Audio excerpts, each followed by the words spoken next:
The ancient cedar tree towered 60 feet above Joan's crumbling farmhouse in rural Utah, its hollow trunk wide enough to park a car inside.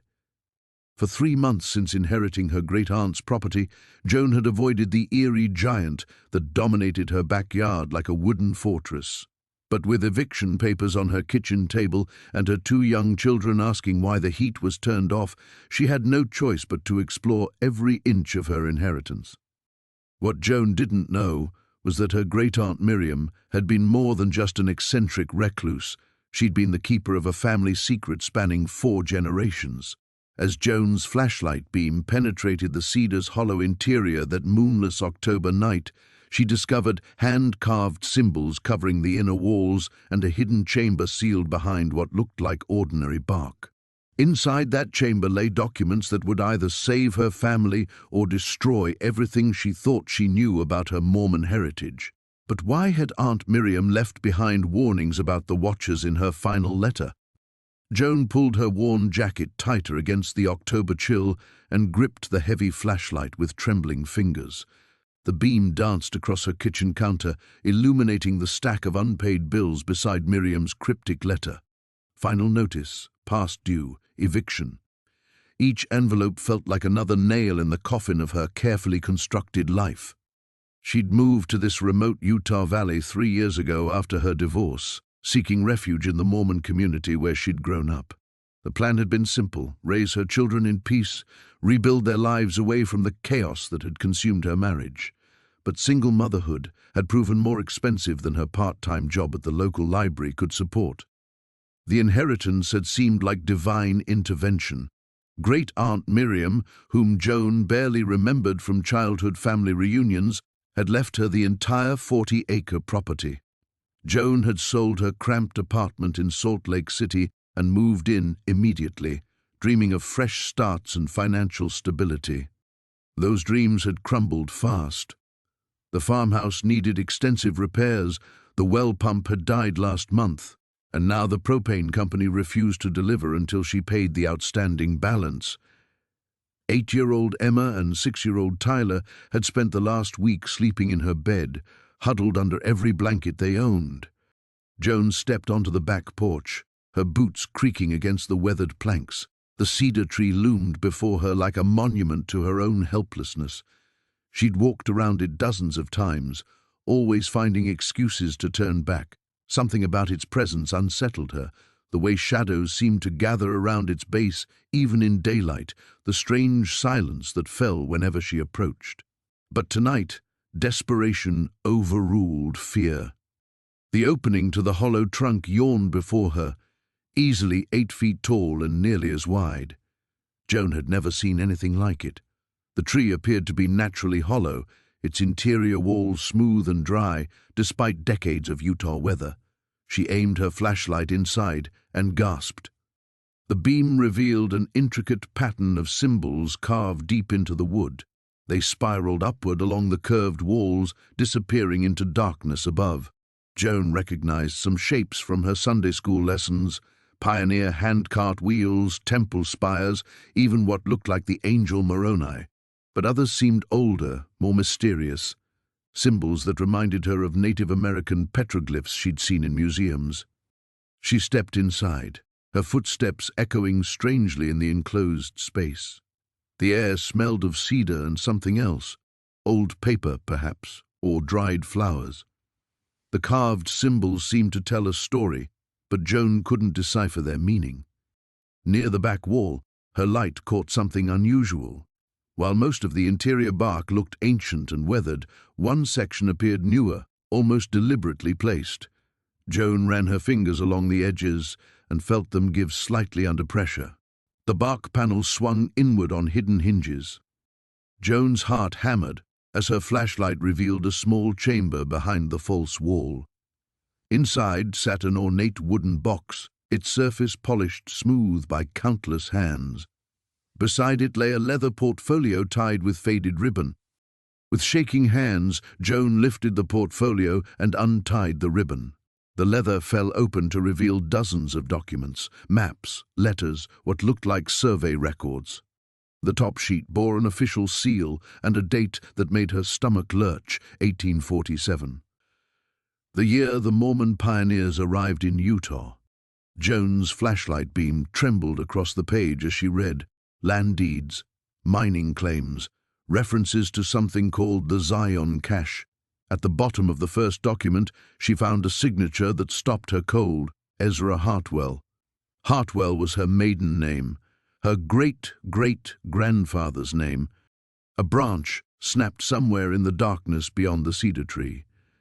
Joan's light flickered as she spun toward the sound, her pulse racing. Through the opening of the hollow trunk, she glimpsed a shadow moving between the bare cottonwoods. Someone was watching. Joan clutched the portfolio against her chest and held her breath, remembering Miriam's final letter, "Beware the watchers. They've waited too long to let our secret die with me." The rain hammered against the kitchen window as Joan stared at the lawyer's business card, its edges already soft from her nervous handling. Mr. Pemberton's words echoed in her mind, significant inheritance and immediate attention required. She glanced at the overdue bills scattered across the scratched table, then at her sleeping children through the doorway. 8-year-old Marcus had fallen asleep on the couch again, his homework half finished beside him. 5-year-old Emma clutched her worn stuffed rabbit, completely unaware that their electricity might be shut off next week.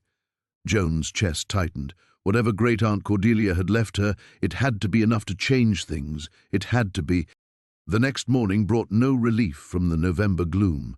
Joan dropped the kids at school with promises of pizza for dinner, knowing full well she'd be serving mac and cheese again. The drive to Pemberton's office took her through the better part of town, where houses sat behind manicured lawns and children didn't wear second-hand shoes. Pemberton's secretary, a woman with silver hair and kind eyes, offered Joan coffee in a real porcelain cup. The lawyer himself appeared younger than his voice had suggested over the phone, with wire-rimmed glasses and an expression that seemed perpetually concerned. Joan shifted uncomfortably. "I haven't seen Aunt Cordelia since I was maybe 10. My mother and she had some kind of falling out." "Yes, well, family matters can be complicated." Pemberton opened a thick folder. "Your great-aunt was quite specific about her wishes. She's left you her property on Millbrook Road, 43 acres, including the old homestead and what she referred to as the heart of the forest." 43 acres. Joan's mind reeled. That kind of land, even in rural Oregon, had to be worth something. Maybe enough to catch up on rent, fix her car's transmission, buy Emma the winter coat she desperately needed. However, Pemberton continued, his tone shifting, "There are conditions." Of course there were. Joan's brief surge of hope flickered. "The property cannot be sold for a period of 1 year from today's date. You must personally inspect what your great-aunt called the heart of the forest within 30 days. And—" He paused, removing a sealed envelope from the folder. "She insisted I give you this only after explaining the initial terms." Joan's name was written across the envelope in shaky handwriting she vaguely remembered from childhood, birthday cards that had stopped coming years ago. Inside, she found a single sheet of paper covered in the same uncertain script.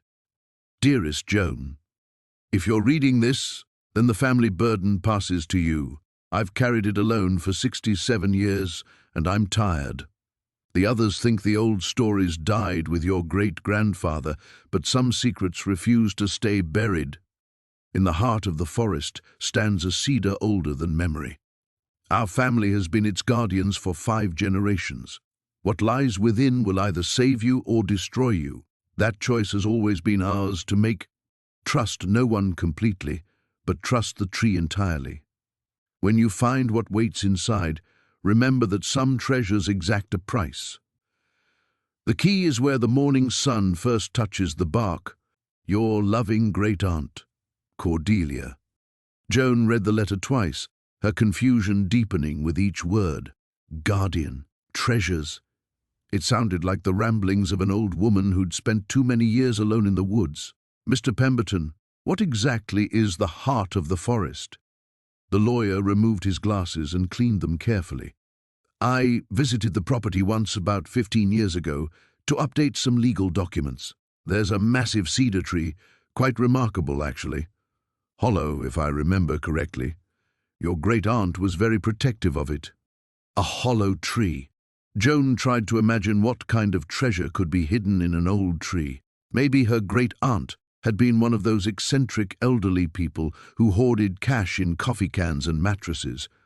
43 acres and hidden money could solve all her problems.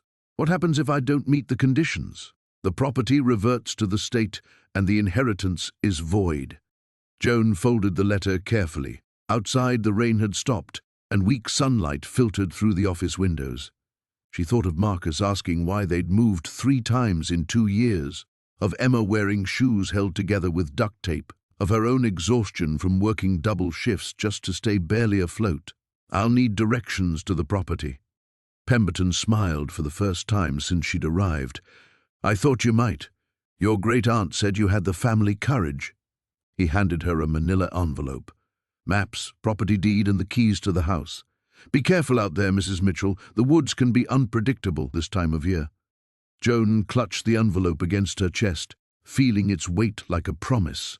Whatever waited in her great-aunt's forest, it had to be better than the slow drowning of her current life. The children's voices echoed from the backyard as Joan stood in her kitchen, staring at the crumpled letter from the county assessor. The property taxes on Aunt Millicent's land were 3 months overdue, and the amount made her stomach clench. She'd inherited not just the mysterious cedar tree, but also a debt that threatened to swallow what little savings she had left. Mom, can we go back to the tree today? Emma burst through the back door, her sneakers muddy from exploring the small creek that ran behind their rental house. I want to see if there are more secret rooms, Danny added, his 8-year-old imagination clearly running wild since their discovery 2 days ago. Joan folded the tax notice and slipped it into her jeans pocket. We'll see. I need to make some phone calls first. But even as she said it, she felt the same magnetic pull toward the property that had consumed her thoughts since finding the hidden chamber. She'd barely slept, her mind churning over the implications of the metal box they'd discovered. The photographs inside had shown people she didn't recognize, wearing clothes from what looked like the 1920s, standing beside the very same cedar tree. But it was the maps that truly puzzled her, hand-drawn sketches of the local area marked with symbols she couldn't decipher. The phone rang, interrupting her thoughts. Joan glanced at the caller ID and felt her shoulders tense. Her ex-husband, Marcus. Joan, we need to talk.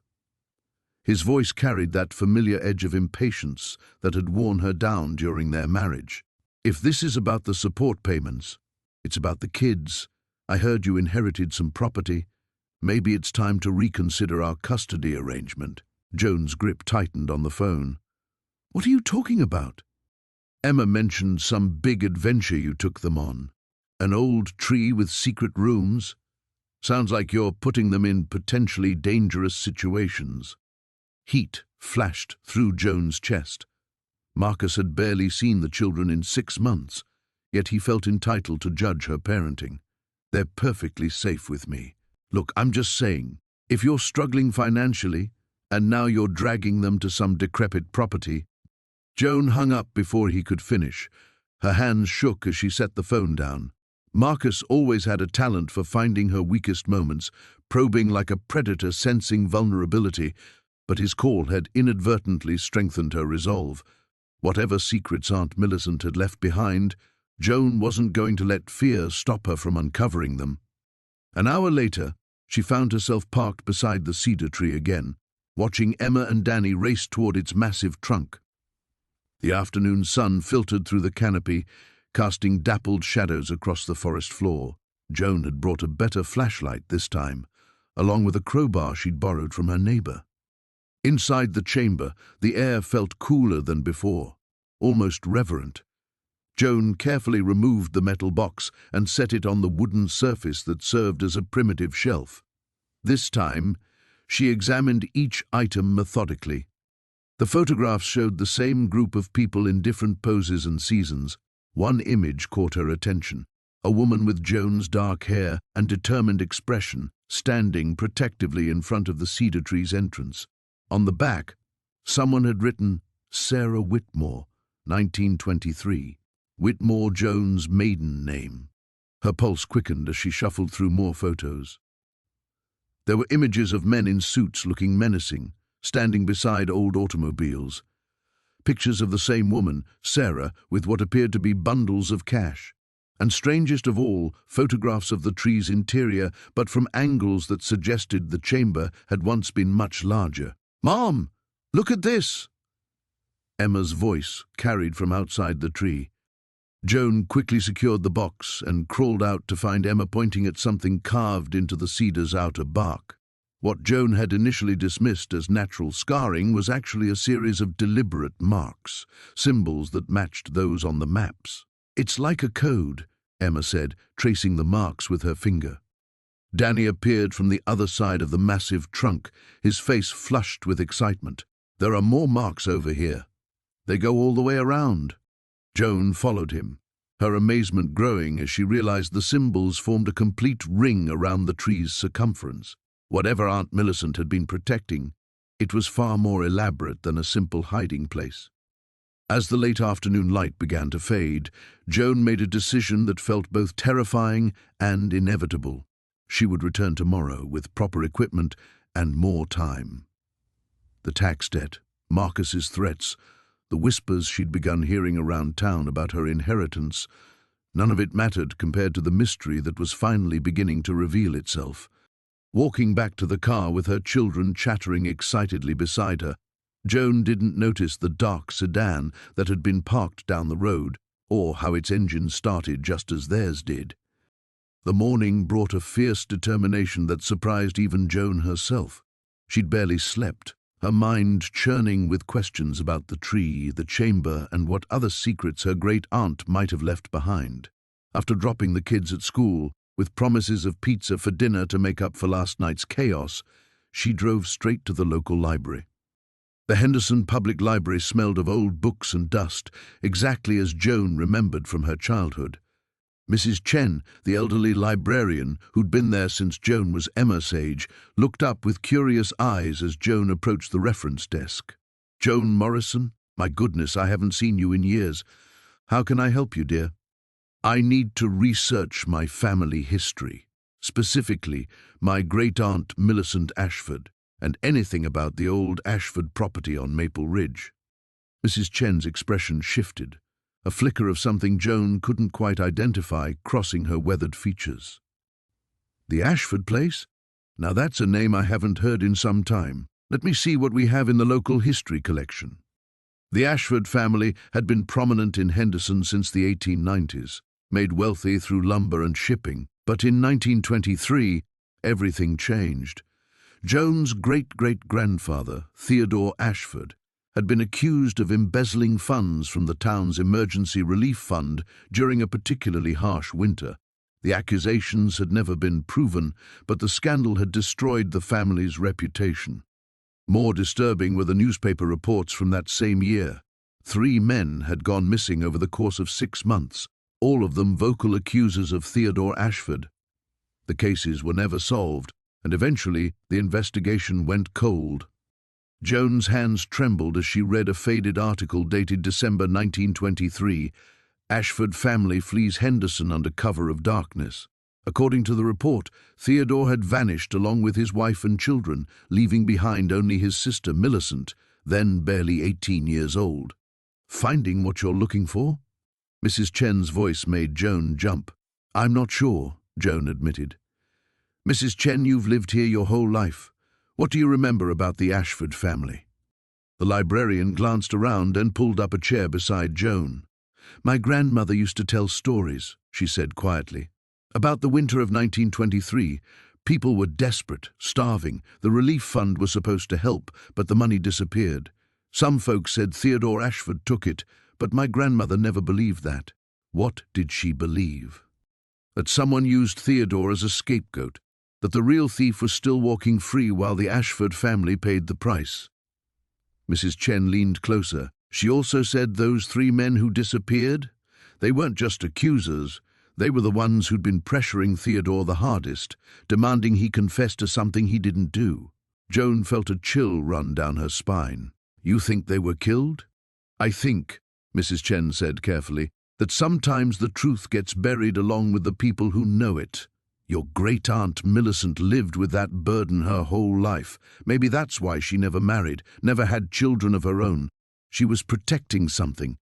The drive back to the property felt different now, weighted with history Joan had never known existed.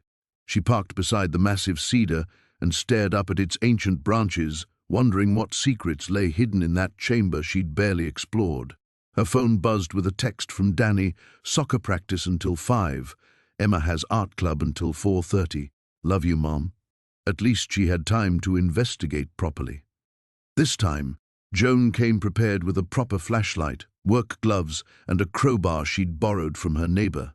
The narrow opening in the cedar seemed even smaller in daylight, but she forced herself through, ignoring the claustrophobic press of living wood around her body. The chamber beyond took her breath away.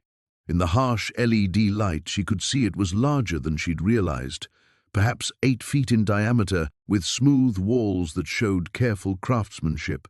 Someone had spent considerable time and effort creating this hiding place.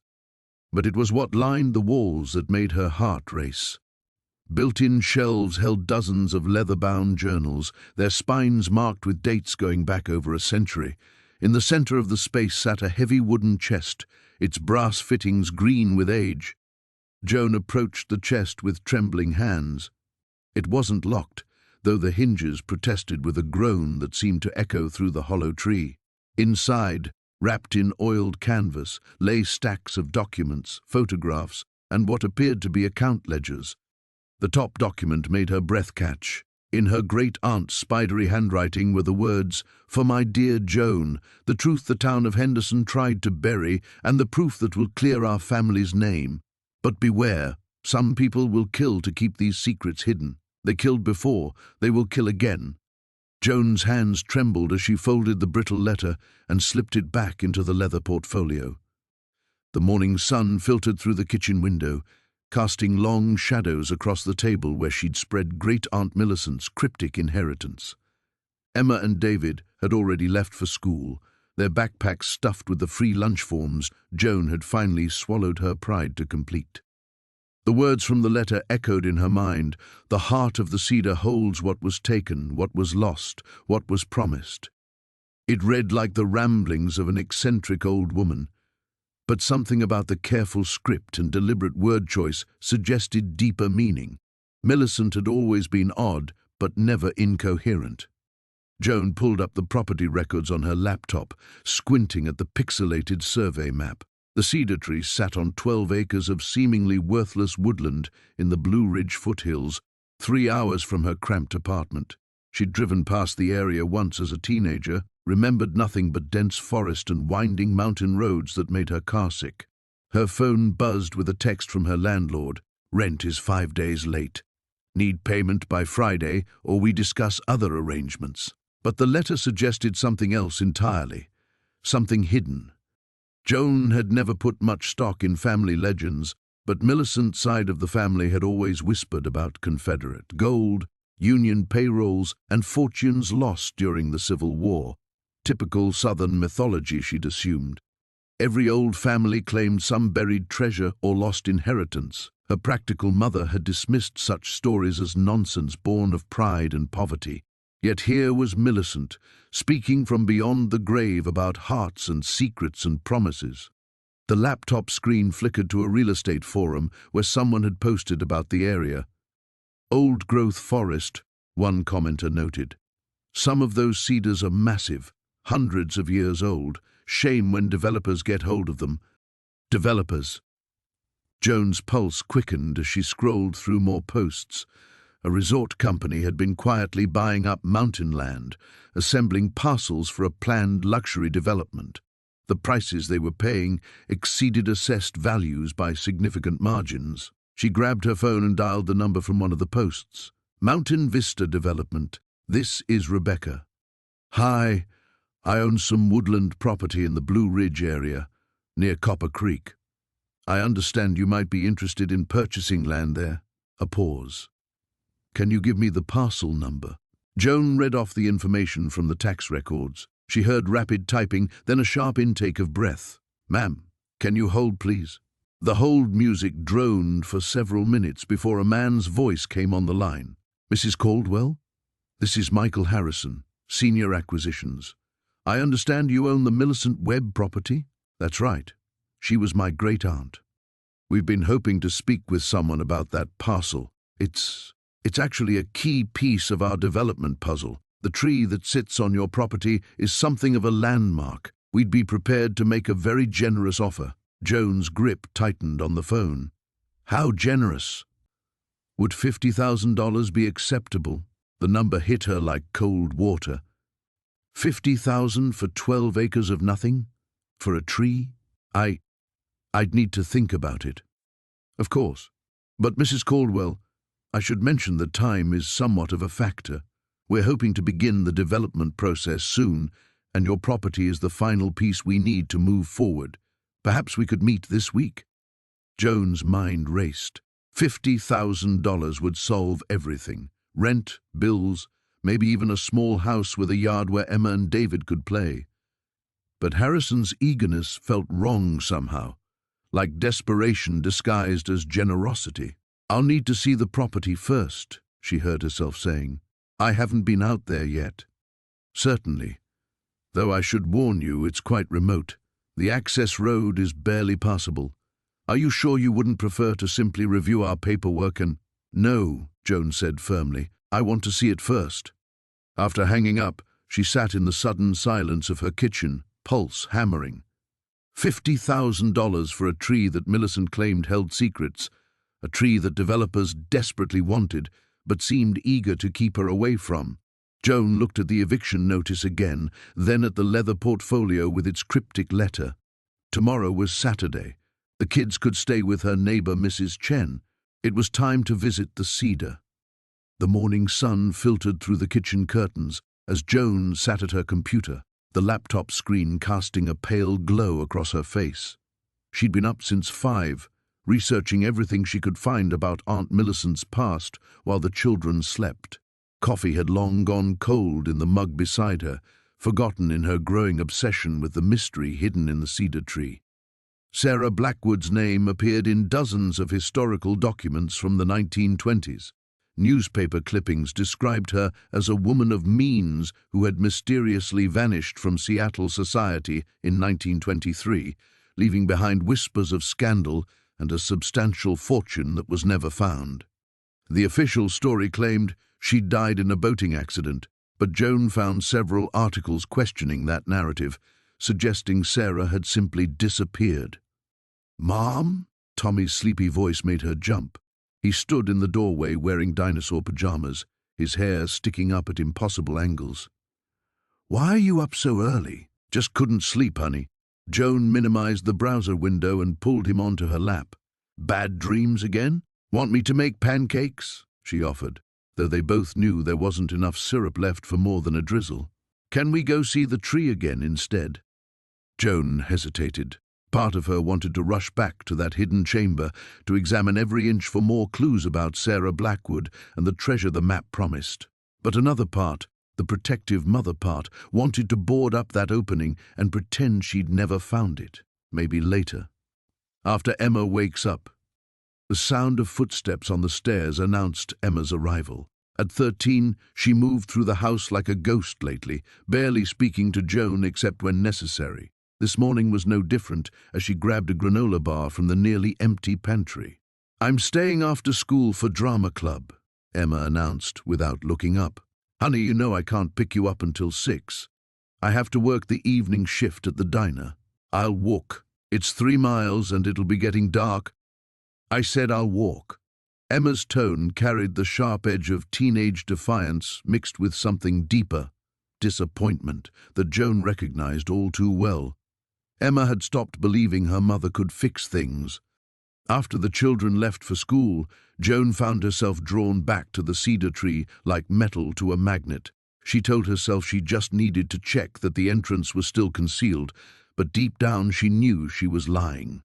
The mystery had gotten under her skin, and the desperate need for financial salvation made every hour away from that chamber feel like wasted opportunity.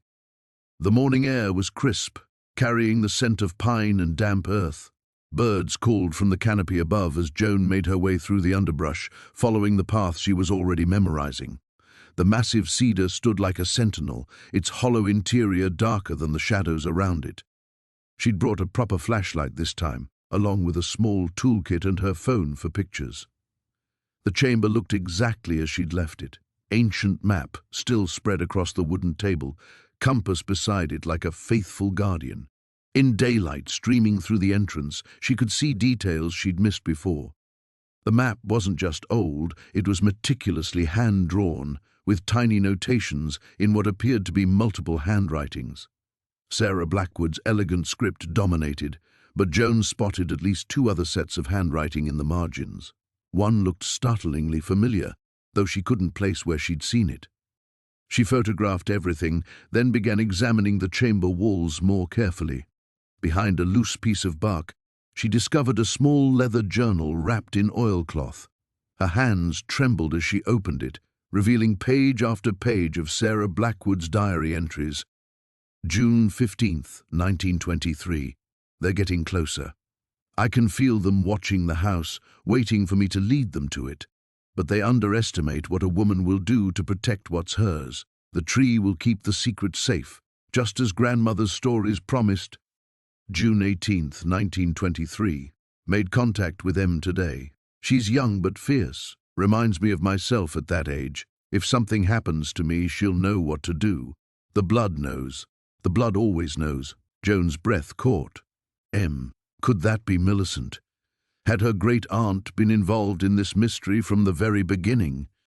June 20th, 1923. Tonight I make my choice.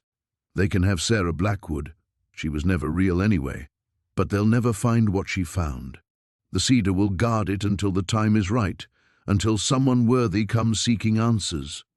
Joan closed the journal, her mind reeling. Sarah Blackwood hadn't died in a boating accident. She'd orchestrated her own disappearance, hidden something valuable, and somehow involved Millicent in keeping the secret for nearly a century. But what was she hiding from? And why had Millicent waited until now to pass along the key? The sound of footsteps outside the tree made Joan's blood run cold. Someone was coming. Joan's hands trembled as she spread the old photographs across her kitchen table, the dim overhead light casting shadows that seemed to dance across the faded faces. Her children were finally asleep upstairs, and the house felt unnaturally quiet except for the persistent ticking of the wall clock marking each second that brought her closer to a decision she wasn't ready to make. The images told a story she'd never heard whispered in family gatherings. Her great-aunt Millicent stood beside strangers in formal clothing, their expressions serious and purposeful. In one photograph, a man Joan didn't recognize held what appeared to be a surveyor's tool near the base of the massive cedar tree. The date scrawled on the back read 1924.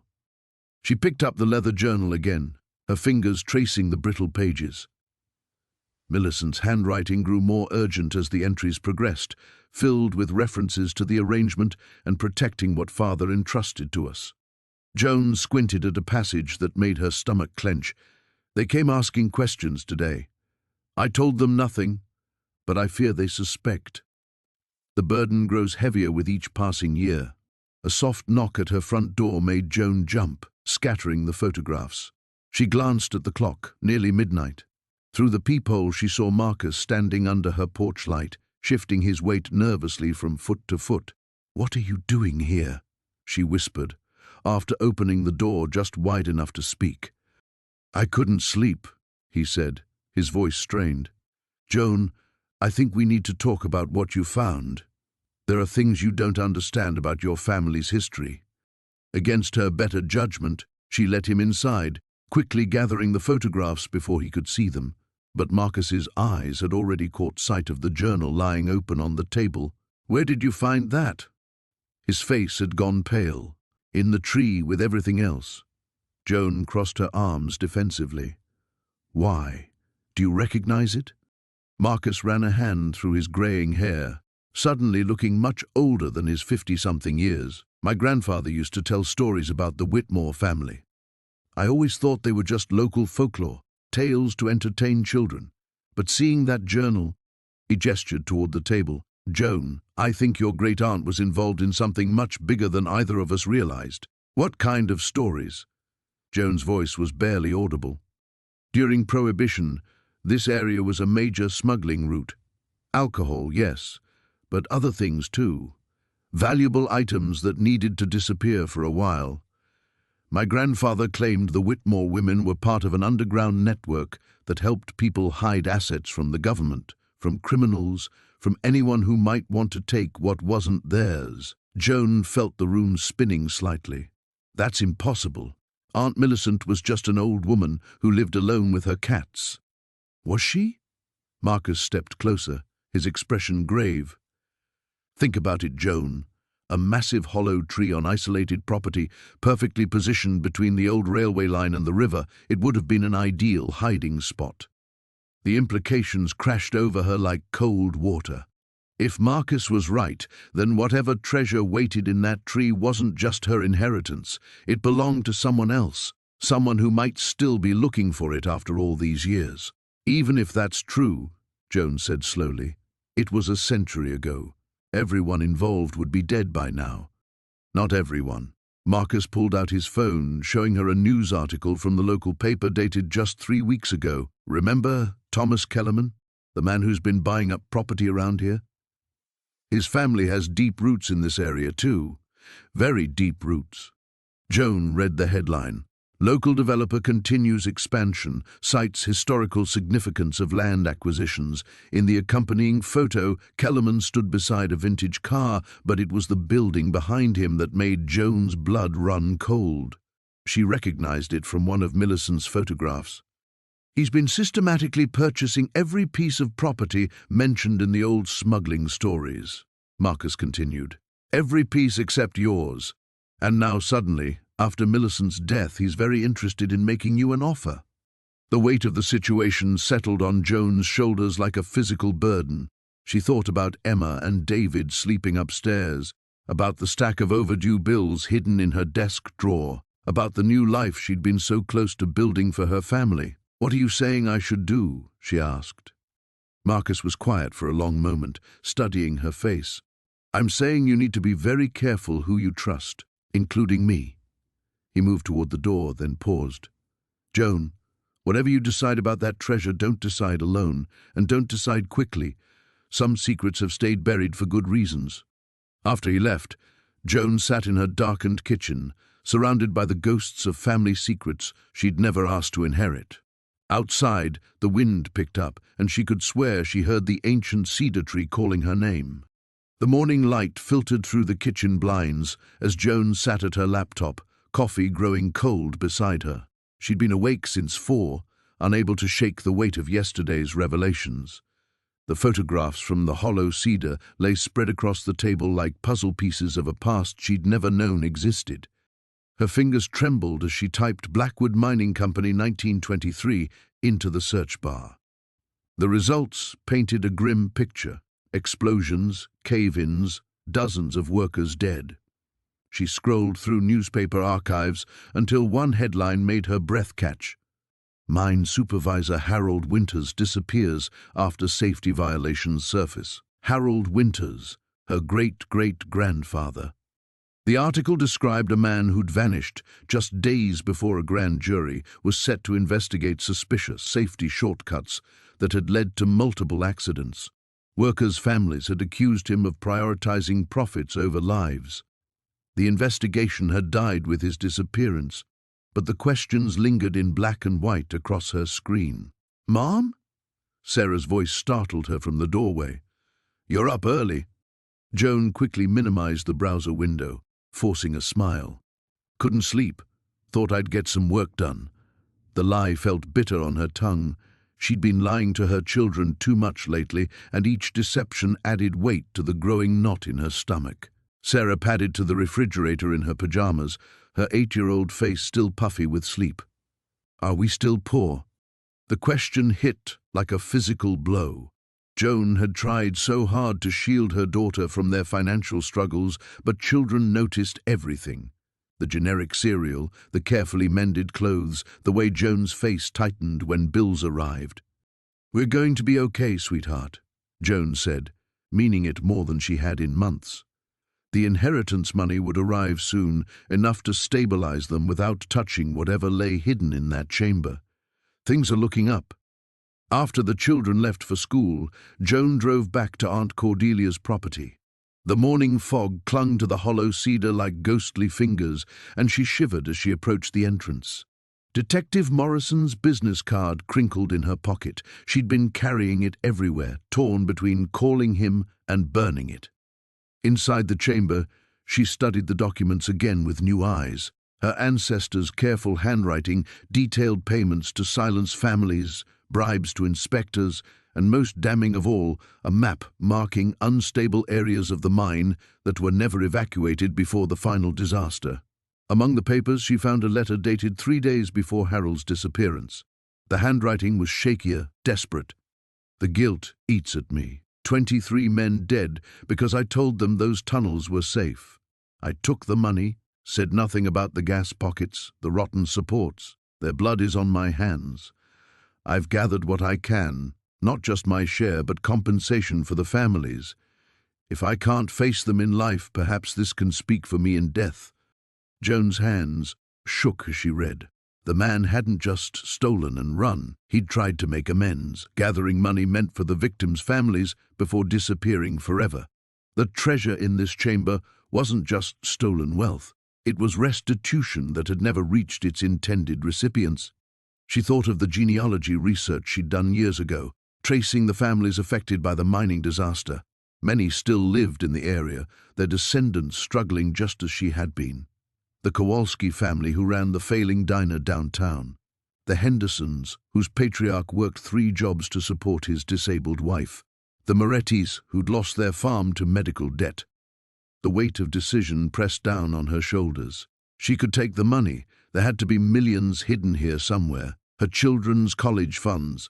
A stable home, security for the first time in years. Who would know? Who would care about century-old crimes? But she would know. Joan sank to the floor of the chamber, surrounded by the evidence of her family's dark legacy. Outside, she could hear the wind through the cedar's hollow trunk, a mournful sound like whispered confessions. She thought of Harold Winters, carrying his guilt to whatever end he'd found. She thought of her children, who deserved better than a foundation built on others' suffering. She thought of Detective Morrison, still searching for truth in cases everyone else had forgotten. Joan pulled out her phone, Morrison's card balanced in her other hand. The number seemed to blur as she stared at it. One call would change everything. There would be investigations, media attention, questions she couldn't answer without revealing how much she'd already discovered and concealed. But 23 families had never received justice. Their descendants deserved to know the truth, deserved whatever compensation might finally reach them after a century of waiting. Joan dialed the number before she could change her mind. Joan's hands trembled as she held the yellowed photograph, studying the faces of 3 young women standing before the very cedar tree that now belonged to her. The woman in the middle bore an unmistakable resemblance to her great-aunt Millicent, but decades younger, with bright eyes and a mischievous smile that Joan had never seen on the elderly woman she remembered. The back of the photograph bore careful handwriting, the Cedar sisters, Margaret, Millicent, and Mary, 1923. The treasure is safe. Cedar sisters. Joan had never heard that phrase before, yet something about it sent a chill down her spine. She rifled through the remaining papers from the wooden box, finding more photographs, letters written in elegant script, and what appeared to be newspaper clippings so old they crumbled at her touch. One letter, dated September 15, 1923, was addressed to my dearest Cedar sisters and spoke of urgent meetings and dangerous men asking questions about father's business. Another mentioned a sacred trust that must be protected at all costs. The fragments painted a picture of 3 women bound together by more than blood, bound by a secret that had consumed their lives. Joan's phone buzzed, startling her back to the present. A text from her neighbor asking if everything was all right. Apparently she'd been gone longer than she'd realized. The late afternoon sun was already casting long shadows through the chamber's narrow opening above. She carefully tucked the photographs and letters into her jacket pocket, her mind racing. If Millicent had sisters, where were they now? And why had no one ever mentioned them? Joan's grandmother had always spoken of Millicent as if she were the only surviving member of that branch of the family. Climbing out of the chamber felt different now, as if she were emerging from a portal to the past, rather than simply leaving a hidden room. The massive trunk seemed to pulse with secrets around her, and she found herself touching its ancient walls with new reverence. How many times had those three young women climbed down here? What had they hidden, and why? Back in her car, Joan's practical side warred with her growing curiosity. She had 2 children to feed, bills piling up, and a part-time job that barely covered the basics. Whatever treasure these women had protected, she needed to find it quickly and quietly. The longer she spent chasing ghosts from the 1920s, the longer her own family would suffer. But as she drove toward town, she couldn't shake the feeling that she was being followed. A dark sedan had been behind her since she'd left the tree, maintaining a careful distance but taking every turn she took. When she deliberately drove past her own street and continued toward the library, the car followed. Joan's heart hammered as she pulled into the library parking lot. The sedan drove past without stopping, but not before she caught a glimpse of the driver.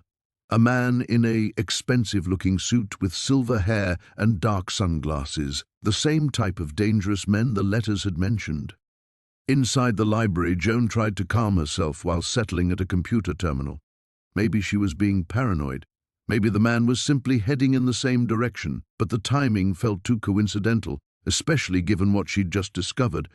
She typed Cedar Sisters 1923 into the search engine and was surprised when several results appeared. The first was a newspaper article from the Toledo Herald, dated October 3, 1923, local industrialists' daughters questioned in theft investigation. Joan's breath caught as she read the article. Robert Whitmore, a wealthy lumber mill owner, had been accused of embezzling funds meant for logging crews. When federal investigators arrived to search his property, they found his books had been cleaned out and key financial records were missing. His 3 daughters, Margaret, Millicent, and Mary, claimed to know nothing about their father's business affairs. The investigation had been dropped when Robert Whitmore died suddenly of a heart attack, just days before he was scheduled to testify. The missing records were never found, and the embezzled money, worth over $2 million in today's currency, had simply vanished. Joan leaned back in her chair, pieces of the puzzle clicking into place. Her great-great-grandfather had been a criminal, and his daughters had helped him hide the evidence. But evidence of what, exactly? And where was that missing money now? She printed the article and several others, her excitement building despite her fear. $2 million would solve every problem her family faced. It would pay off her debts, secure her children's future, and give them the life they deserved. But as she gathered the printouts, she noticed the dark sedan was back in the parking lot. Someone else knew about the Cedar Sisters. Someone else was looking for the treasure, and they were watching her every move. Joan's hands trembled as she held the yellowed photograph, studying the faces of people she'd never known existed. The woman in the center bore an unmistakable resemblance to her great-aunt Millicent, but younger, with fierce eyes that seemed to burn even through the faded sepia tones. Behind them stood the cedar tree, smaller then but still massive, its hollow entrance clearly visible. "The Ravenwood Society," she whispered, reading the inscription on the back. The date was 1923, just 3 years before the Blackwood Mining Company disaster that had claimed 47 lives and sparked the labor riots that nearly burned down half the county. Emma shifted beside her in the cramped chamber, her phone's flashlight casting eerie shadows on the wooden walls. "Mom, look at this." She held up a leather-bound ledger, its pages brittle with age. "It's like some kind of record book, names, dates, amounts of money." Joan took the ledger carefully, scanning the meticulous handwriting. Her breath caught as she recognized some of the surnames: Families that still lived in town, families whose ancestors had supposedly died poor in the mines. But according to these records, they'd been receiving regular payments for decades after the disaster. Compensation, she murmured, understanding dawning. Someone was paying the families. But it wasn't the mining company. They went bankrupt and disappeared. A loose sheet of paper fluttered from between the ledger's pages. Emma caught it, her eyes widening as she read. "Mom, this is a letter. It's addressed to Millicent Hartwell," Joan's maiden name. Her heart pounded as Emma handed her the letter, dated just 6 months ago. "Millicent, your silence has been appreciated, but circumstances are changing. The development project moves forward next spring, and certain items must be relocated before ground is broken. We trust you'll cooperate as your family has for nearly a century. The alternative would be unfortunate for everyone involved. Remember what happened to those who talked. J.B." Joan's blood ran cold. Someone knew about this place, knew about the secrets hidden here, and now that Millicent was dead, they were coming for whatever was hidden in the tree. "Development project," Emma said, reading over her shoulder. "Mom, what if they're talking about the new shopping center? The one going up on the old mining land?" Before Joan could respond, a sound made them both freeze. Footsteps, heavy boots on the forest floor outside, accompanied by low voices. Joan quickly switched off their lights, motioning for Emma to stay silent. Through the hollow's entrance, she could see beams of powerful flashlights sweeping through the trees. At least 3 people, maybe 4, moving with purpose toward the cedar. "Should be around here somewhere," a gruff voice said. "Old woman finally croaked, so we can finish this properly. About time," another voice replied. "My grandfather's been waiting 70 years to get his hands on what's rightfully ours." Joan's mind raced. They were trapped. The only way out was through the entrance where the strangers were headed. She grabbed Emma's arm, pulling her deeper into the chamber, toward the back wall where she'd noticed another passage earlier. The narrow tunnel was barely wide enough for them to crawl through single file. Joan went first, her knees scraping against rough wood and stone. Behind her, Emma breathed in short, panicked gasps. The voices outside grew louder. "Here it is. Damn thing's been hiding secrets for too long." Light began to filter into the main chamber as the intruders entered. Joan pushed forward desperately, feeling the tunnel begin to curve upward. Her fingers found empty air, and she tumbled out onto damp earth, Emma close behind. They were outside the tree, but on the opposite side from where they'd entered. Joan oriented herself quickly. They were about 50 yards from her car, with the massive cedar between them and the strangers. "We have to get out of here," she whispered, helping Emma to her feet. But Emma was clutching something. "I grabbed this when we ran," she said, showing Joan a small metal box she'd snatched from one of the shelves. Before Joan could examine it, a shout erupted from inside the tree. "They've been here! Recent footprints, disturbed dust. Someone beat us to it." Joan and Emma ran. Branches whipped at their faces as they crashed through the underbrush, the car seeming impossibly far away. Behind them, angry voices coordinated a search. They reached the vehicle just as flashlight beams began sweeping their section of forest. Joan's hands shook so badly she could barely get the key in the ignition. The engine turned over with a roar that seemed deafeningly loud in the quiet woods. As they pulled away, Joan caught a glimpse in her rearview mirror of figures emerging from the tree line. One of them was on a phone, his voice carrying across the night air. "They got away, but we know who it was. Joan Hartwell's been sniffing around. Time to pay her a visit." Joan pressed the accelerator harder, her children's faces flashing in her mind. Whatever her family had been protecting for a century, it had just become deadly. The morning sun filtered through the kitchen blinds as Joan stared at the cryptic journal entry she'd discovered the night before. Her coffee had gone cold an hour ago, but she couldn't tear her eyes away from Great-Aunt Millicent's spidery handwriting the Blackwood Society knows. "They've been watching. The tree must never fall into their hands." "Mom, you look terrible," Emma said, sliding into the chair across from her. Did you sleep at all? Joan forced a smile and closed the journal. Just tired, sweetheart. How about pancakes?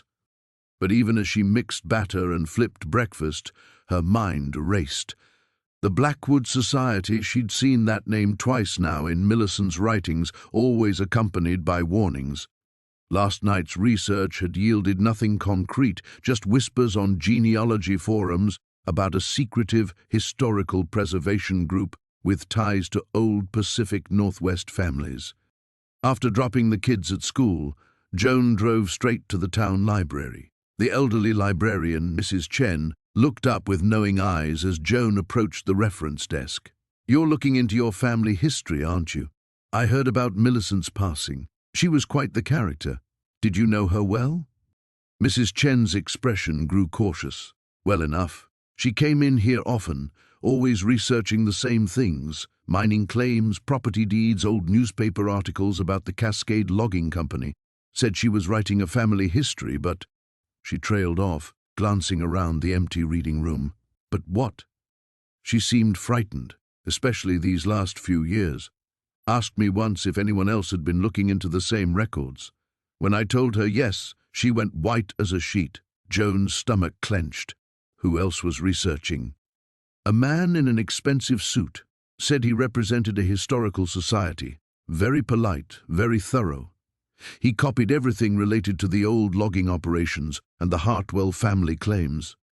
The Hartwell name hit Joan like a physical blow.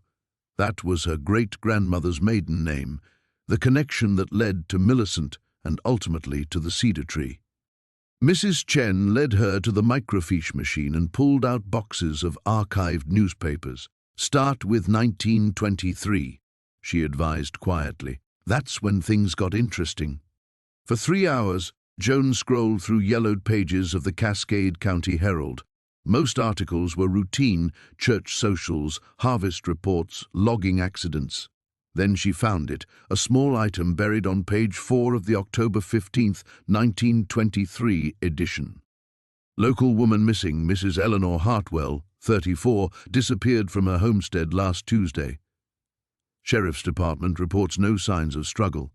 Mrs. Hartwell's husband claims she left to visit relatives in Seattle, but neighbors report seeing several automobiles near the property in recent weeks. The Hartwell claim includes significant old-growth timber holdings. Joan's hands trembled as she printed the article. Eleanor Hartwell, her great-great-grandmother. The woman had simply vanished, and now Joan understood why. The timber holdings mentioned in the article must have included the ancient Cedar. Her phone buzzed with a text from an unknown number. "We need to talk. Meet me at Pike's Diner at 2 p.m. Come alone. A friend of Millicent's." Joan stared at the message, her pulse hammering.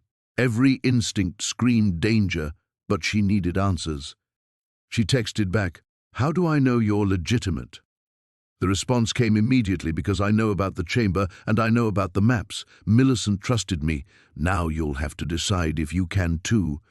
Pike's Diner sat on the edge of town, a chrome-sided relic that served coffee strong enough to wake the dead. Joan arrived early and chose a corner booth with clear views of both entrances.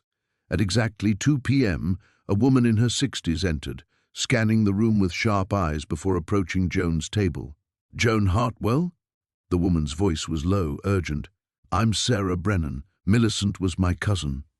Joan nodded, studying the woman's weathered face and practical clothes. Sarah looked like someone who spent time outdoors, someone who understood the woods. "Millicent called me 2 weeks before she died," Sarah continued, sliding into the opposite seat. "She was terrified. Said the Blackwood Society had made contact, that they were pressuring her to sell the property." "What is the Blackwood Society?" Sarah glanced around nervously. "They're descendants of the original Cascade Logging Company families. When the timber industry collapsed in the 30s, they pivoted to other interests. Millicent believed they've been searching for something specific for decades, something hidden in the old-growth forests their ancestors clear-cut. The treasure in the cedar tree. More than treasure. Millicent found evidence that the original logging surveys were fraudulent. Millions of acres were stolen from indigenous communities and independent homesteaders like your family. The documentation proving this is hidden in the tree, Joan finished. Sarah nodded grimly. And, if it comes to light, it would trigger the largest land rights case in Pacific Northwest history. The Blackwood Society families would lose everything. Joan's blood ran cold as the implications sank in. She wasn't just protecting a treasure. She was sitting on evidence that could topple some of the region's most powerful families. They killed Eleanor, didn't they? Sarah's silence was answer enough. The morning light filtered through the kitchen blinds as Joan sat at the scratched wooden table, the leather journal open before her. Maya had left for school an hour ago, casting worried glances over her shoulder, while Tommy played quietly in the living room with his toy trucks. The normalcy of the scene felt surreal after everything that had happened. Her phone buzzed. Another missed call from Detective Morrison. She'd been avoiding him for 3 days now, ever since Marcus disappeared into the night. What could she possibly tell him? That her family had been guarding a century-old secret? That men were willing to kill for what lay hidden in the cedar tree?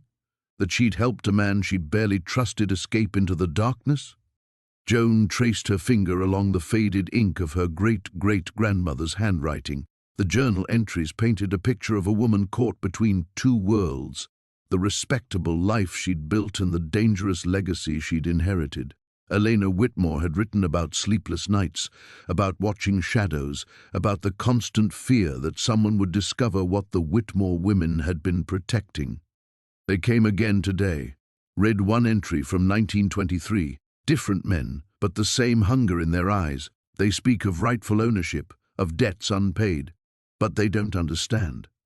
This was never about money. It was about keeping something terrible from seeing daylight again. Tommy's laughter drifted in from the living room, and Joan felt her chest tighten. How could she reconcile the innocent world of her children with the dark history unfolding in these pages? Every entry made it clearer that the Whitmore legacy wasn't just about hidden treasure. It was about standing guard against something that others believed belonged to them. Her laptop chimed with a new email.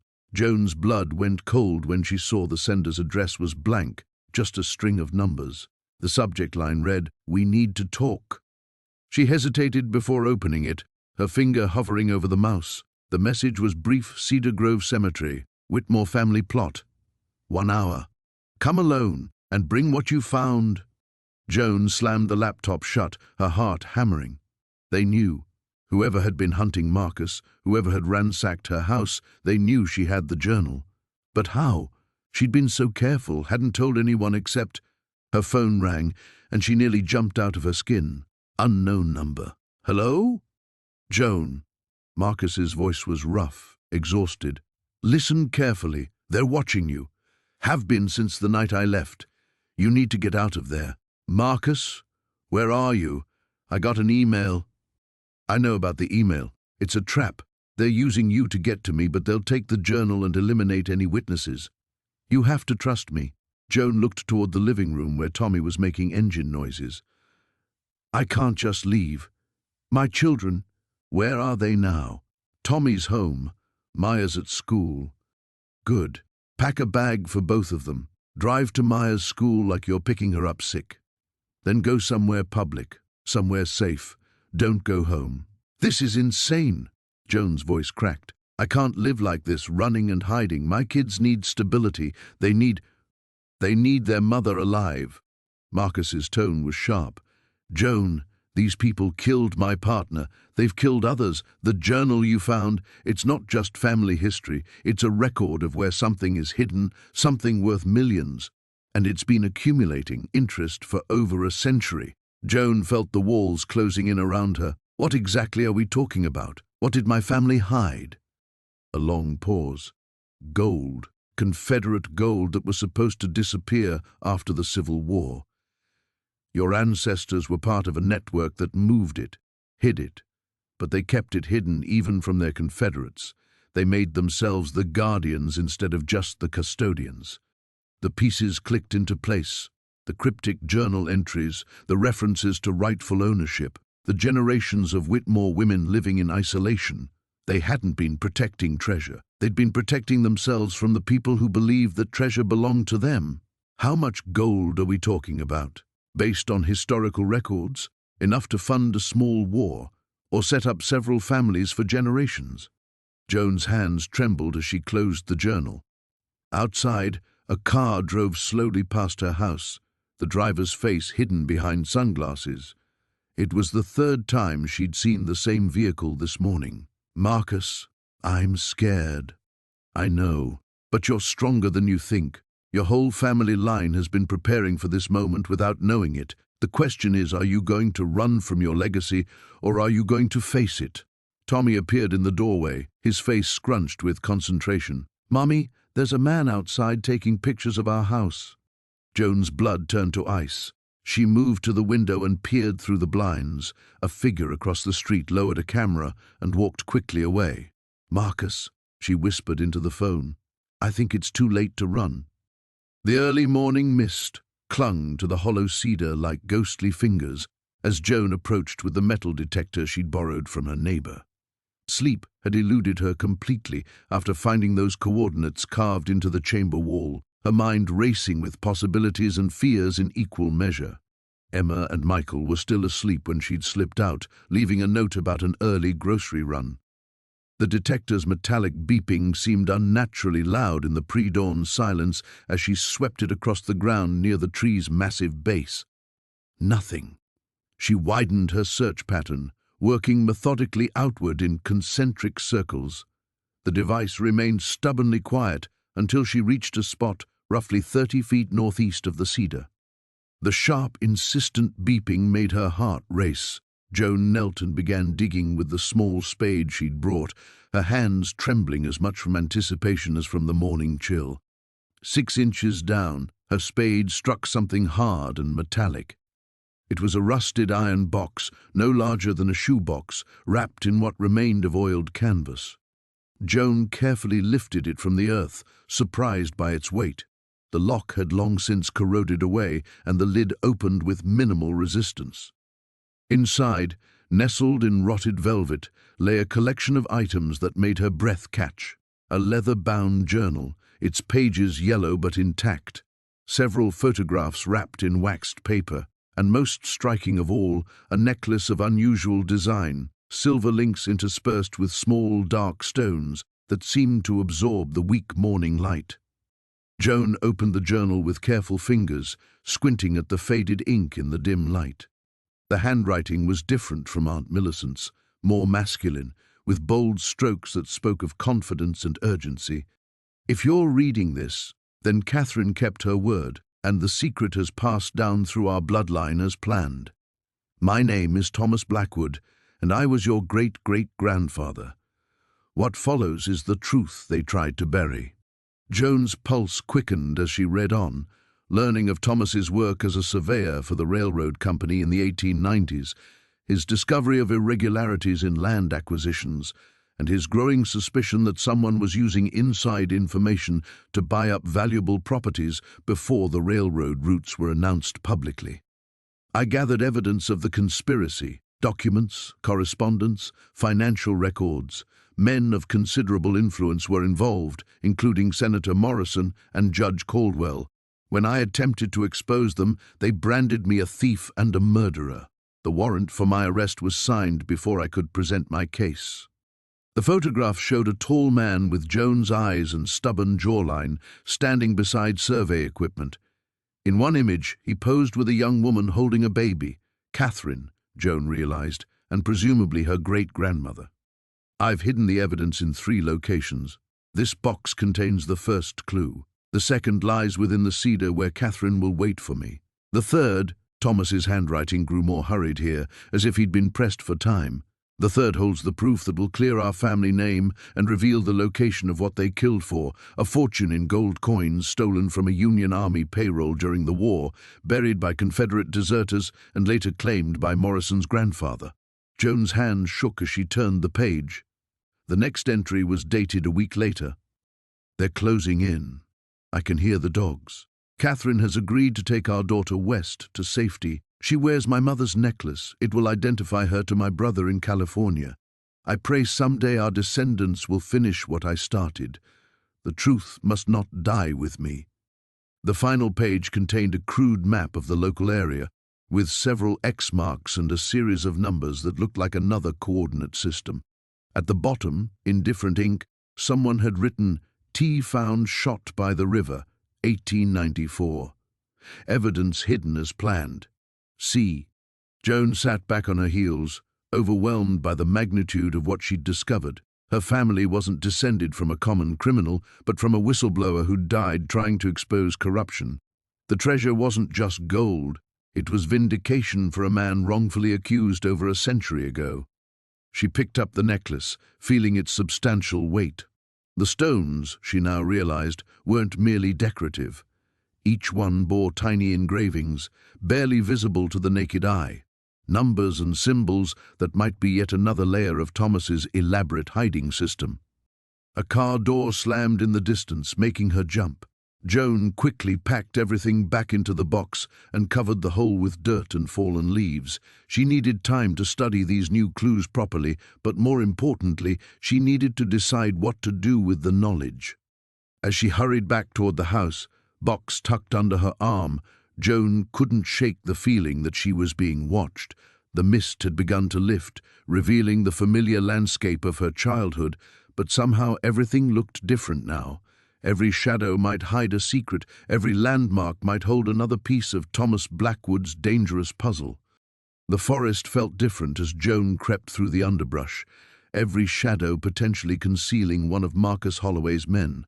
3 days had passed since their confrontation at the Cedar, and she'd barely slept, jumping at every creak in her old farmhouse. Emma and Daniel sensed her anxiety despite her efforts to appear normal, asking why she kept checking the locks and peering through curtains.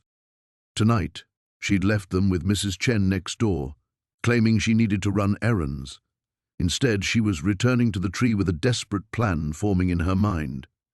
The ancient cedar loomed before her, its hollow interior now feeling less like a sanctuary and more like a trap. Joan switched on her flashlight and descended into the chamber, her heart hammering as she examined the carved walls more carefully than ever before. There had to be something she'd missed, some detail that would give her leverage against Holloway's claims. Her beam traced the intricate patterns etched into the wood, following the spiraling designs that seemed to tell a story. She'd been so focused on the treasure itself that she'd barely studied these markings. Now, pressing her fingers into the grooves, she realized they weren't merely decorative. The carvings formed a map. Joan's breath caught as the pattern became clear. The spirals weren't abstract. They depicted the local river system, complete with tributaries and landmarks she recognized. At several points along the carved waterways, small symbols were etched deeper than the rest. Her great-aunt's journal had mentioned multiple hiding places, but Joan had assumed the Cedar chamber contained everything. She was wrong. Pulling out her phone, she photographed each symbol, her mind racing.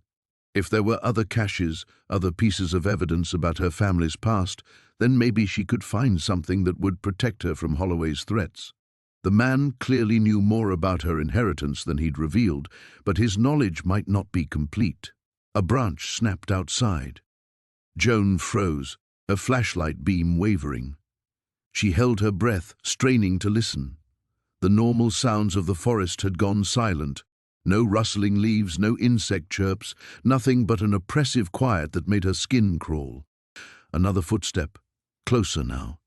She switched off the flashlight and pressed herself against the chamber wall, cursing herself for coming here alone. But she couldn't involve the police, not when Holloway's lawyers had made it clear that any legal battle would drag on for years while her children suffered. "I know you're in there," Joan Holloway's voice drifted down from above, calm and patient. "We need to talk." Joan's grip tightened on her phone, finger hovering over the emergency call button. But what would she tell them? That a wealthy businessman was standing near a tree on public land? "You're making this harder than it needs to be," Holloway continued. "I'm not your enemy. In fact, I might be the only friend you have right now." Despite every instinct screaming at her to stay hidden, Joan found herself curious.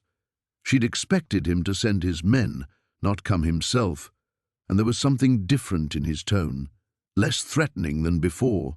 "What do you want?" she called out, staying in the shadows of the chamber. "To explain why you're in danger, and not from me." His footsteps moved around the tree's perimeter. "Your great-aunt wasn't the only one who knew about this place. The families involved in the original theft have been watching, waiting. Some of them want the treasure back. Others want to ensure the truth never surfaces." Joan felt cold despite the evening warmth. "You're lying." "Am I? Tell me, have you noticed anyone following you? Strange cars in your neighborhood?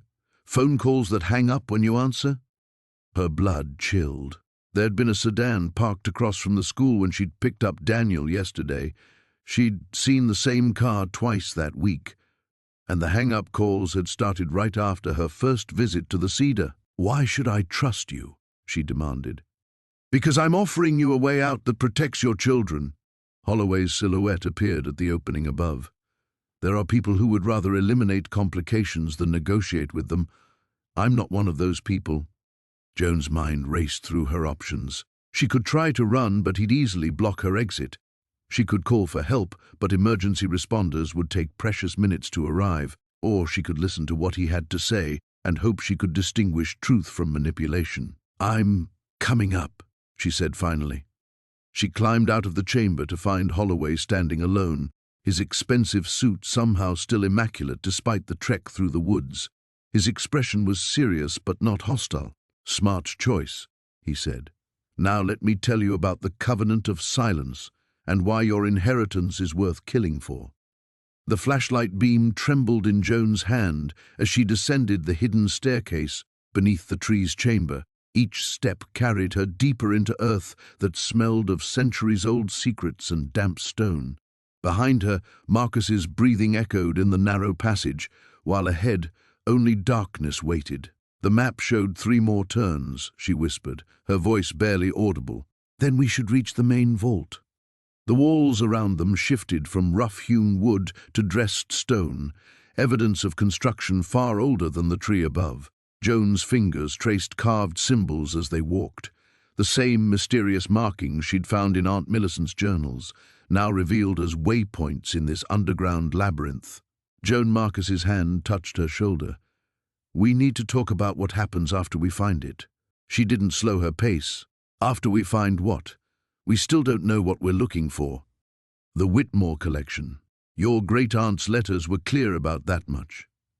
His voice carried a weight she hadn't heard before. "What she didn't tell you is that half of those artifacts were reported stolen from European museums during World War II.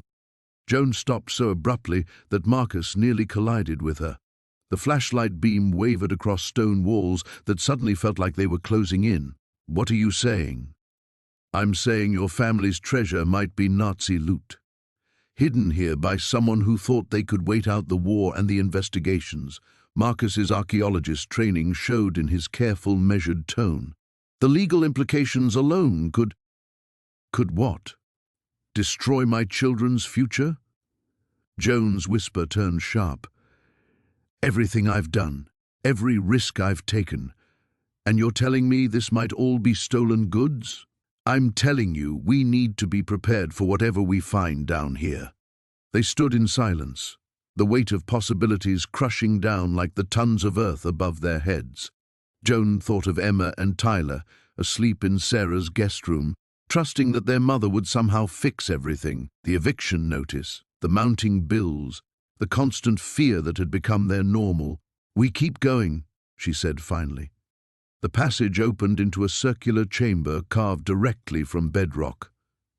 Joan's flashlight swept across walls lined with wooden crates and metal boxes, some bearing shipping labels in multiple languages, others marked with symbols that made her skin crawl.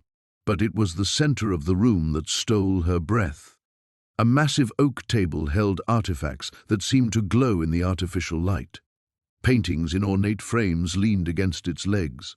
Jewelry boxes spilled precious stones across its surface, and books, leather-bound volumes that looked ancient even in this place of secrets. "My God," Marcus breathed. approaching the table with reverent steps. "Joan, some of these pieces, they're from the Munich residence, the Isabella Stewart Gardner Museum, collections that were thought lost forever." Joan picked up a small painted portrait, a young woman with kind eyes and an enigmatic smile. The brass nameplate read, "Portrait of Helena Formant, after Rubens." Even to her untrained eye, it looked priceless. How did Aunt Millicent get all this? Marcus was examining a jeweled chalice, his face grim. "According to the documents in that leather folder, she didn't. Your great-great-grandfather did. Theodore Whitmore." He looked up, meeting her eyes. He was an art dealer who worked with the resistance during the war. These weren't stolen, they were rescued. Joan's hands shook as she opened the folder Marcus indicated. Theodore's careful handwriting filled page after page, documenting each piece's provenance, its rescue from Nazi hands, his desperate attempts to return items to their rightful owners after the war ended. "He tried to give them back," she whispered, reading aloud. "Wrote to museums, governments, families. Most never responded. Some institutions claimed they'd already written off these pieces as destroyed. Others didn't want the complications. So he kept them safe, waiting for a time when they could be properly returned." Marcus's voice held new respect. "Your family weren't thieves, Joan. They were guardians." The revelation should have felt like vindication, but Joan found herself overwhelmed by the magnitude of responsibility. Each artifact represented not just monetary value, but history, culture, lives disrupted by war and never fully restored. "What do I do with all this?" The question escaped her like a prayer. "You have options. Museums would pay finder's fees for authenticated pieces. Private collectors would pay more, no questions asked." Marcus moved closer, his voice gentle. "Or you could do what your great-great-grandfather couldn't finish. Continue his mission." Joan nodded, understanding flooding through her. "Find the rightful owners. Return what can be returned. It won't make you rich overnight." "No," she agreed, setting down the portrait with careful reverence. "But it might make us free." Above them, wind whispered through the hollow cedar's ancient trunk, carrying the weight of choices yet to be made and secrets finally ready to see daylight. The chamber felt smaller with all of them inside it. Joan, Detective Martinez, her children, and the man who claimed to be Theodore Blackwood's descendant. Marcus Blackwood stood near the carved walls, his eyes reflecting the flashlight beams, like a predator caught in headlights. "You have no idea what you've stumbled into," Marcus said, his earlier pretense of scholarly interest completely abandoned. "That treasure belongs to my family. My great-grandfather died trying to recover what was rightfully his." Joan stepped protectively in front of Emma and Tyler. "According to these records, your great-grandfather was a thief who murdered my great-great-grandmother." Marcus laughed bitterly. "Is that the story your family tells? How convenient. The truth is that Eleanor Hartwell seduced Theodore, convinced him to invest everything in her scheme, then betrayed him when the fortune was within reach." Detective Martinez kept his hand near his weapon, though drawing it in the confined space would be dangerous. "Mr. Blackwood, I'm going to need you to step back and explain how you found this location." "I've been watching Joan since she inherited the tree," Marcus admitted. "My family never stopped searching. When the property records showed the tree had been left to a Hartwell descendant, I knew it was only a matter of time." The admission sent chills through Joan. All those times she'd felt watched, the sensation of being followed. It hadn't been paranoia. "You've been stalking us." "I've been protecting my inheritance," Marcus corrected. "Do you think it's coincidence that every previous owner of this property either sold quickly or abandoned it? My family has been the guardian of this secret for generations, ensuring no one else could claim what belongs to us." Emma gripped Joan's arm tighter. "Mom, I'm scared." Tyler, despite his fear, stepped closer to his mother. "He can't just take it. We found it fair and square." "Fair and square?" Marcus turned his attention to Tyler, and Joan didn't like the calculating look in his eyes. "Your family built their fortune on blood money. Every comfortable day you've lived has been at the expense of justice." Detective Martinez moved slightly, positioning himself between Marcus and the family.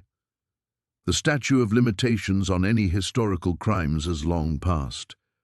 Whatever happened between your ancestors doesn't give you legal claim to anything here. Legal claim? Marcus reached into his jacket, causing Martinez to tense, but he only withdrew a folded document. "I have a contract signed by Eleanor Hartwell herself, promising to split any recovered treasure equally with Theodore Blackwood. She never honored that agreement." Joan's mind raced through everything she'd read in the chamber's hidden records. The final entries had been fragmentary, but she remembered references to a partnership gone wrong. "Even if that's true, you've committed crimes, breaking and entering, stalking, threatening us." "Threatening?" Marcus feigned innocence.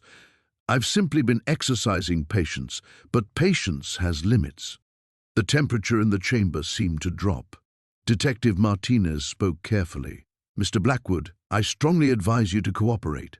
We can resolve this through proper legal channels." "The legal channels failed my family a century ago," Marcus replied. "They'll fail again. Too much money, too many powerful interests involved." Joan felt a chill that had nothing to do with the underground air. "What do you mean, powerful interests?" Marcus smiled, but there was no warmth in it. "You really don't understand, do you? This isn't just about gold or jewels hidden by your ancestor. Eleanor Hartwell discovered something that could destroy reputations, end political dynasties, bankrupt corporations that still exist today." "That's impossible," Joan protested. "This happened over 100 years ago." "Family legacies last longer than you think," Marcus said. "The people Eleanor blackmailed, the secrets she uncovered, their descendants are still prominent today, still vulnerable." Detective Martinez had gone very still. "Are you saying this treasure includes blackmail material?" "I'm saying Eleanor Hartwell was far cleverer than history remembers. She didn't just steal money, she collected insurance policies, documentation that certain families would pay anything to keep buried."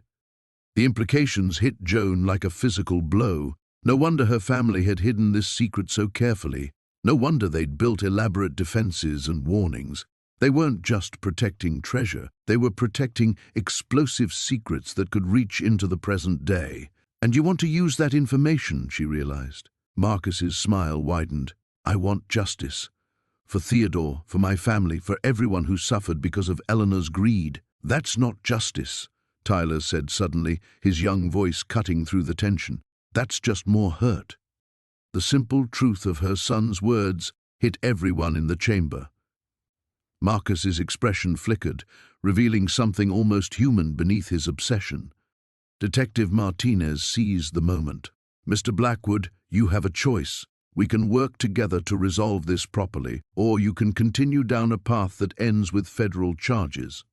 In the heavy silence that followed, Joan realized they'd reached the true crossroads. The treasure was real, the secrets were dangerous, and the man standing before them represented more than just family rivalry. He represented the choice between perpetuating old wounds or finding a way to heal them. The decision she made next would determine everything.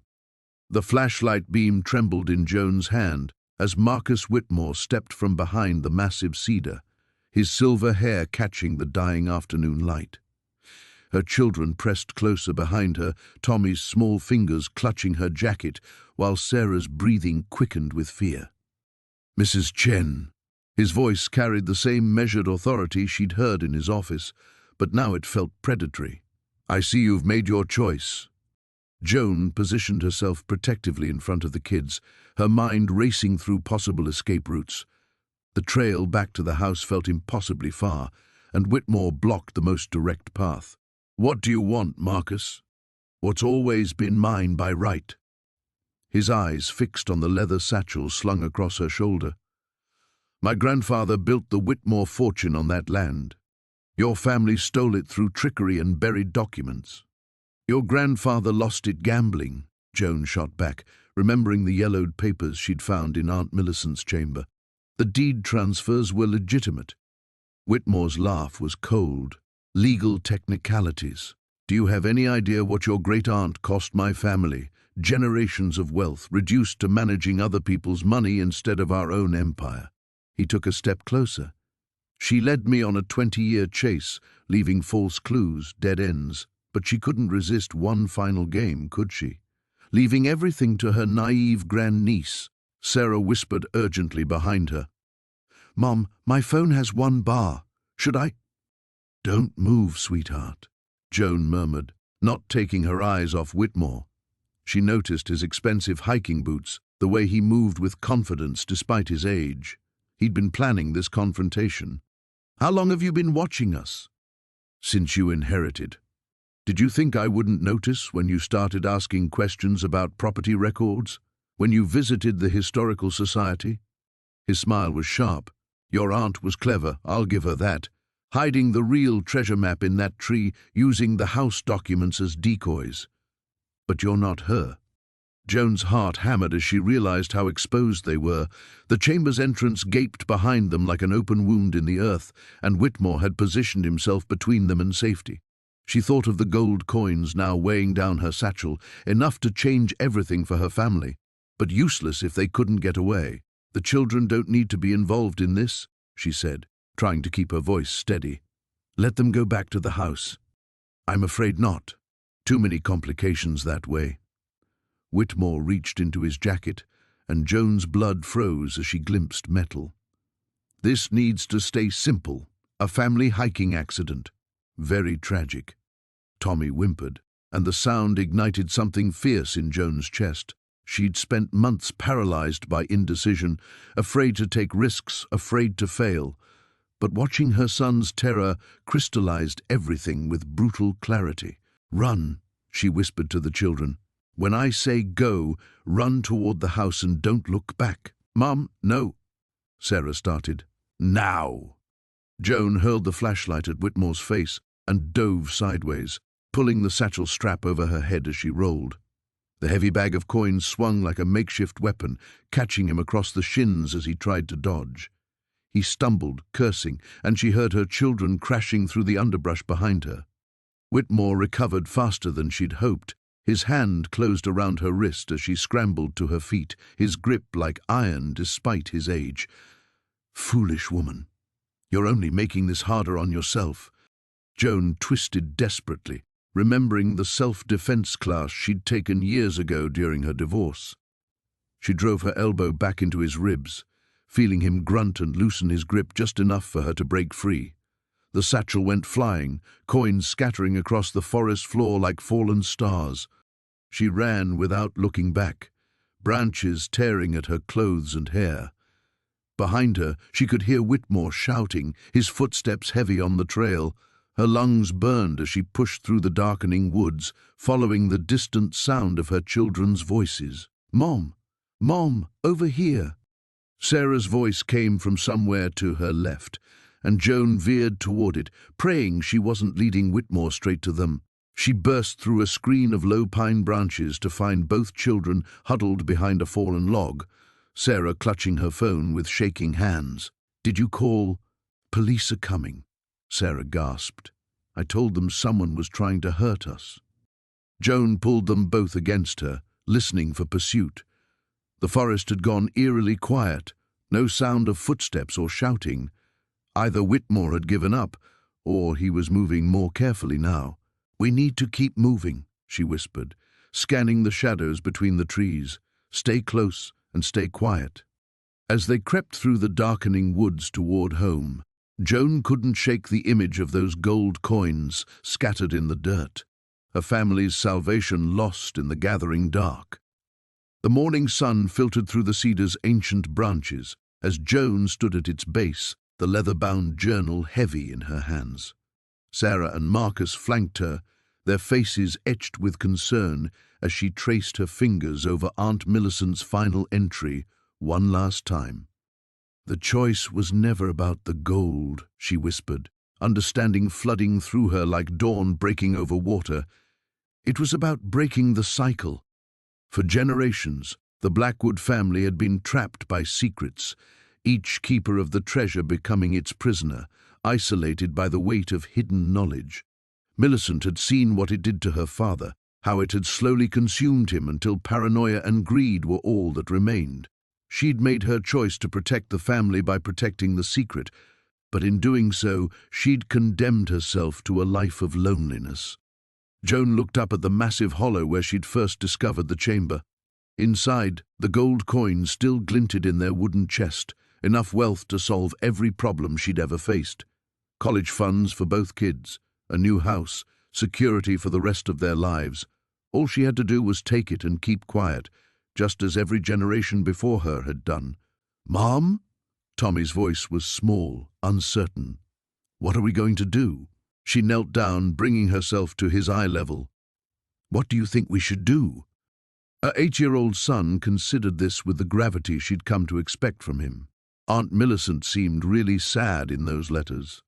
Maybe the treasure made her sad. From the mouths of babes. Joan smiled, pressing a kiss to his forehead. "You're very wise, you know that. So we're not keeping it?" This from Emma, who was trying to hide her disappointment but failing. "Oh, we're keeping part of it," Joan said, standing and dusting off her knees. "We're keeping the best part." Sarah raised an eyebrow. "Which is the truth?" The phone calls took most of the morning, first to the local historical society, then to the university's archaeology department, and finally to Detective Morrison, who'd remained involved due to the property's connection to several cold cases from decades past. Each conversation was easier than the last, each revelation lifting a weight from Joan's shoulders she hadn't realized she'd been carrying. By afternoon, the property buzzed with activity. Dr. Elizabeth Chen from the university led a small team of graduate students in carefully documenting the chamber. The Historical Society's president, an energetic woman named Patricia Wells, couldn't stop photographing the journal entries with trembling hands. "This rewrites everything we know about the early settlement period," she kept saying. "The trading routes, the relationships with local tribes, your great-aunt preserved an incredible piece of history." Detective Morrison emerged from the Cedar looking thoughtful. "The statute of limitations ran out decades ago on most of this, but we'll finally be able to close some old missing persons cases. Families deserve to know what happened to their relatives." Joan watched it all with a sense of rightness she hadn't felt in years. Emma and Tommy had appointed themselves official tour guides, proudly showing visitors the rope ladder and explaining how their mom had been brave enough to climb down into the scary dark chamber. "Any regrets?" Sarah asked, joining Joan by the old wooden fence that marked the property line. Joan considered this. "Ask me again when I'm trying to figure out how to pay for Tommy's college. You could have kept just a few coins. No one would have known. I would have known. And more importantly, the kids would have known." Joan gestured toward her children, who were now helping Dr. Chen's students measure the chamber's dimensions. "I want them to understand that doing the right thing isn't always the easy thing, but it's always the thing that lets you sleep at night." Marcus approached, holding his phone. "I've got 3 different museums interested in your great-aunt's journal. The bidding's already started, and we haven't even put it up for auction yet." Joan blinked. "Bidding? Academic institutions pay serious money for historical documents this significant. We're talking enough to cover college costs, maybe more, legal, documented, with full provenance." He grinned. "Sometimes virtue really is its own reward." As the sun began to set, painting the cedar's massive trunk in shades of gold and amber, the last of the visitors departed.